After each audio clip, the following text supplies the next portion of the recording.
watching a presentation of the Southeastern Conference on ABC. Both teams have rebounded from early losses. This one means a lot. The two undefeated teams left in the conference. This is gut check. Who wants it more? There's a Tennessee State playoff opportunity, SEC championship. Put them boys away. It's not pressure to play in these big games. That's what you sign up for. They will never play harder than us for a single second. We're just going to play A&M football, make them stop us, which they won't. It's going to be a great challenge for us, and it's definitely exciting.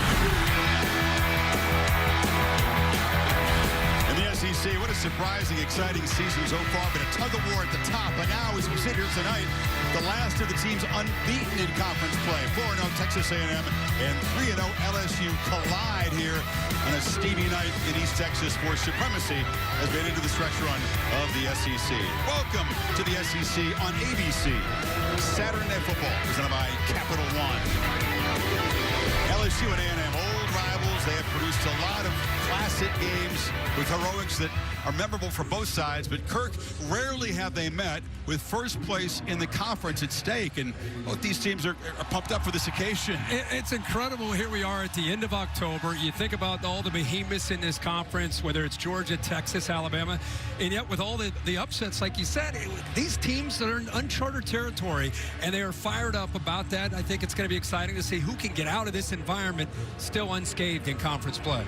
If it's a tough physical game, and both coaches believe the line of scrimmage will decide it tonight, keep an eye on the LSU defense. They're aggressive, love to get after the quarterback.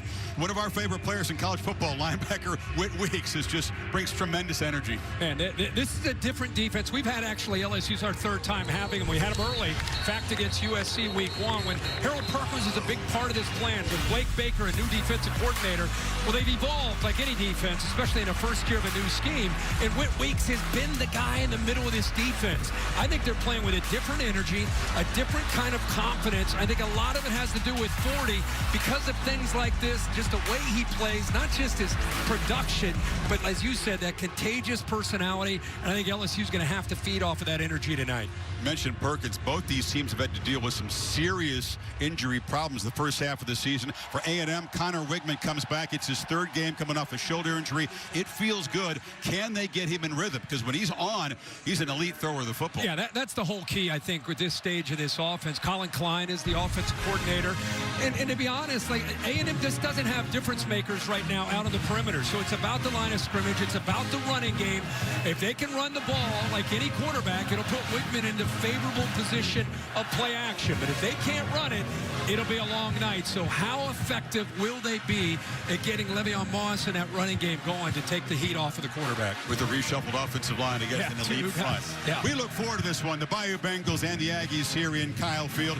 Two really tough places for opponents to play. And so the last 7 in this series have gone to the home team. A blackout night for A&M and their fans here in Kyle Field. Got it started at midnight with the yell practice, one of the most storied traditions in all of college football. Yeah, you could hear it from across the street at midnight, trust me. The Nissan pregame drive is next after this message and a word from our ABC stations.